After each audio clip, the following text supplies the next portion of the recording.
പുതിയൊരു വീഡിയോയിലേക്ക് ഏവർക്കും സ്വാഗതം. ഇന്നത്തെ വീഡിയോ എന്ന് പറയുന്നത് ആയുർവേദത്തിനെ പറ്റിയിട്ടല്ല, യാതൊരു തരത്തിലുള്ള മെഡിക്കൽ ഇൻഫർമേഷനെ പറ്റിയിട്ടുള്ള ഒരു വീഡിയോ അല്ല ഇന്നത്തെ വീഡിയോ. ഇന്ന് ഞാൻ പറയാൻ പോകുന്നത് എൻ്റെ ലൈഫിൽ എനിക്ക് ഫീൽ ചെയ്ത സ്പിരിച്വാലിറ്റിയെ പറ്റിയിട്ട് ഒരു ചെറിയ രീതിയിലുള്ളൊരു ഇൻഫർമേഷൻ പോലെ പാസ് ചെയ്യാം. ഈ വീഡിയോ കാണുന്ന എത്ര പേർക്ക് അങ്ങനെയൊക്കെ ഒരു തോന്നൽ വന്നിട്ടുണ്ട്, അല്ലെങ്കിൽ അത് എക്സ്പീരിയൻസ് ചെയ്തിട്ടുണ്ട് ലൈഫിലെന്ന് കമൻറ്റ് ബോക്സിൽ പറയണേ. എപ്പോഴും നമ്മൾ ചിന്തിക്കുന്ന ഒരു കാര്യമാണ്, ഒരു കാര്യം നമ്മൾ ലൈഫിൽ ഒരുപാടധികം ആഗ്രഹിച്ചിട്ടും അത് മാനിഫെസ്റ്റ് ചെയ്തിട്ടും അത് മാനിഫെസ്റ്റ് ആവുന്നില്ല, അല്ലെങ്കിൽ ആ ഒരു യൂണിവേഴ്സൽ എനർജി എടുത്ത് ഒരു കാര്യം നമ്മൾ ഒരുപാട് പറഞ്ഞു, നമ്മൾ ഒത്തിരി ആഗ്രഹിച്ച് പ്രെയറൊക്കെ ചെയ്ത് അതിന് വേണ്ടിയിട്ടുള്ള ഓഫറിങ്സും അങ്ങനെ വഴിപാടും കാര്യങ്ങളും എല്ലാം ചെയ്തിട്ടും ലാസ്റ്റിൽ അത് നടക്കുന്നില്ല. അങ്ങനെ വരുമ്പോൾ നമ്മൾ തന്നെ ക്വസ്റ്റ്യൻ ചെയ്യും, ശരിക്കും ദൈവം ഉണ്ടോ? എന്തുകൊണ്ടാണ് നമ്മുടെ ആ ആഗ്രഹം നടത്തി തരാതിരിക്കുന്നത്? അപ്പോൾ മനസ്സിലാക്കേണ്ട ഒരു കാര്യമുണ്ട്, ചിലപ്പോൾ ആ ആഗ്രഹം നടത്തി തരാത്തതായിരിക്കും ദൈവത്തിൻ്റെ ഒരു അനുഗ്രഹം എന്ന് പറയുന്നത്. അങ്ങനെ നടന്നു കഴിഞ്ഞാൽ ഉണ്ടാവുന്ന നെഗറ്റീവ്സ് മാറ്റി നിർത്താനായിരിക്കാം ചിലപ്പോൾ അത് ബ്ലോക്കാക്കി വച്ചിരിക്കുന്നത്. ഓരോ കാര്യത്തിനും പ്രപഞ്ചത്തിൽ നടക്കാനായിട്ട് ഓരോരോ സമയം പറഞ്ഞു വെച്ചിട്ടുണ്ട്.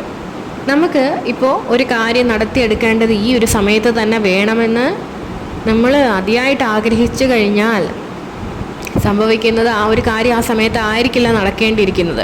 നമ്മളത് ആഗ്രഹിക്കുകയാണ്, പിന്നെയും വേണം, അത് വേണം, എനിക്കത് ആ ഒരു ടൈം ഇപ്പം തന്നെ വേണം, അങ്ങനെ തോന്നുകയാണ്. അപ്പോൾ നമ്മൾ എപ്പോഴും നമ്മൾ വിശ്വസിക്കേണ്ട ഒരു കാര്യം എന്തെന്ന് വെച്ച് കഴിഞ്ഞാൽ, എല്ലാത്തിനും അതിൻ്റേതായ സമയമുണ്ട്.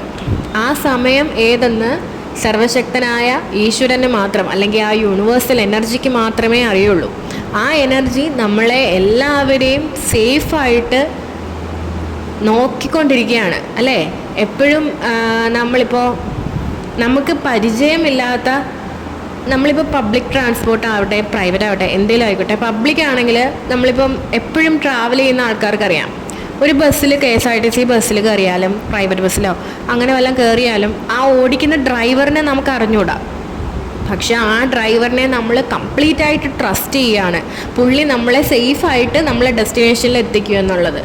അതേപോലെ നമ്മളുടെ ഈ ലൈഫിൻ്റെ പാത്തിൽ നമ്മൾ എവിടെ നിൽക്കുന്നോ ആ നിൽക്കുന്ന സ്ഥലത്തുനിന്ന് നമ്മൾ എവിടെ പോകണമെന്ന് കറക്റ്റ് അറിയാവുന്ന ആൾ നമ്മളെ സേഫായിട്ട് അവിടെ എത്തിക്കും. ആ ഒരു കാര്യം നമ്മൾ വിശ്വസിച്ചേ മതിയാവുള്ളൂ. ഇപ്പോൾ ഒരു ടൈമിൽ നടക്കാത്തൊരു കാര്യം ചിലപ്പോൾ ടൈം ലൈൻ മാറി വരുമ്പോൾ കറക്റ്റ് ടൈമിൽ അത് നടക്കും. ആ സമയത്താണ് അത് നടക്കേണ്ടിയിരിക്കുന്നത്.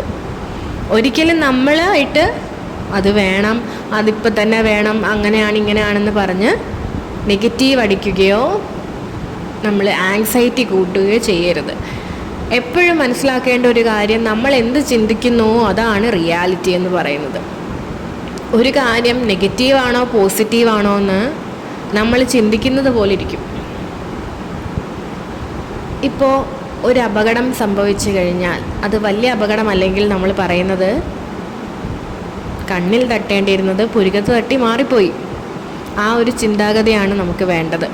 എപ്പോഴും ഒരു കാര്യം ഇപ്പോൾ നടന്നിട്ടില്ല എന്നുണ്ടെങ്കിൽ അത് നടക്കാത്തത് തന്നെയാണ് ദൈവാധീനം. അത് നടന്നിരുന്നെങ്കിൽ ചിലപ്പോൾ എന്തെങ്കിലും നെഗറ്റീവ് വേറെ സംഭവിച്ചേനെ, അത് മനസ്സിലാക്കണം. അപ്പോൾ നിങ്ങൾ ചോദിക്കുന്നുണ്ടാവും, അങ്ങനെയാണെങ്കിൽ ലോ ഓഫ് അട്രാക്ഷൻ അങ്ങനത്തെ കാര്യങ്ങളൊക്കെ എങ്ങനെയാണ് വർക്കാവുന്നത്? നമ്മുടെ ലൈഫിൽ നമ്മൾ ജനിച്ച് വീഴുന്ന സമയം തൊട്ട് എന്തൊക്കെ നടക്കണമെന്ന് കറക്റ്റായിട്ട് എഴുതി വച്ചിട്ടുണ്ട്. ഡെസ്റ്റിനിയും ഫെയ്റ്റും ഒക്കെ ഉള്ള ഒരു കാര്യമാണ്, അല്ലേ? നമുക്കത് അനുഭവിച്ച് നല്ല പരിചയമുള്ളൊരു കാര്യമാണ്. നമുക്ക് വിധിക്കപ്പെട്ടതേ നമുക്ക് കിട്ടുള്ളൂ. ആ വിധിക്കപ്പെട്ടത് കിട്ടാനും നമ്മൾ എന്ത് ചെയ്യണം? നമ്മൾ ഒരുപാട് അട്രാക്റ്റ് ചെയ്യണം, ആഗ്രഹിക്കണം.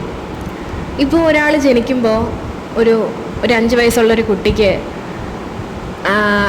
കളിക്കുന്ന സമയത്ത് ഈ ഡോക്ടറിൻ്റെ ഇൻസ്ട്രുമെൻറ്റ്സൊക്കെ കാണുന്നതും അങ്ങനെ ഒരു രോഗിയെ പരിശോധിക്കണം, അവന് സുഖം നൽകി കൊടുക്കണമെന്നും രോഗത്തിൽ നിന്ന് മുക്തി നൽകി കൊടുക്കണമെന്നൊക്കെ ഒരു ആഗ്രഹമുള്ള ഒരു കുട്ടിയാണെങ്കിൽ തീർച്ചയായും ആ കുട്ടിക്ക് അങ്ങനെ ഒരു ആഗ്രഹം വന്നത് അവൻ്റെ ഡെസ്റ്റിനിയിൽ അത് എഴുതിയിട്ടുണ്ട്, അവൻ ഡോക്ടർ ആവും. അതുകൊണ്ടാണ്.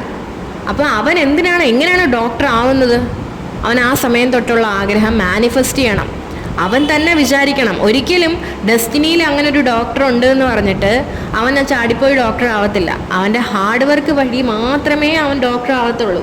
ഈ ഹാർഡ് വർക്ക് എന്ന് പറയുന്നത് തന്നെ ഒരു മാനിഫെസ്റ്റേഷനാണ്. നമ്മൾ അതിനു വേണ്ടി ഒരുപാട് ആഗ്രഹിക്കുകയാണ്. ഞാനപ്പോൾ പറഞ്ഞത് 2 തരത്തിലുണ്ട്. ചില ആഗ്രഹങ്ങൾ നമുക്ക് വിചാരിക്കാതെ നടക്കും, ചില ആഗ്രഹങ്ങൾ എത്ര വിചാരിച്ചിട്ടും നടക്കുന്നില്ല.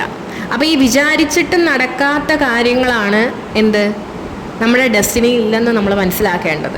അതിനെ മനസ്സിലാക്കുമ്പോഴാണ് നമുക്ക് നമ്മുടെ ടെൻഷനൊക്കെ മാറി ഇത് ദൈവത്തിനോ അങ്ങനെ യൂണിവേഴ്സൽ എനർജിക്കോ എന്തെങ്കിലും ഒരു പ്ലാനിങ് ഉണ്ടാവും, അതിനാണ് ഇത് നടക്കാത്തത് എന്ന് നമുക്ക് മനസ്സിലാവുക.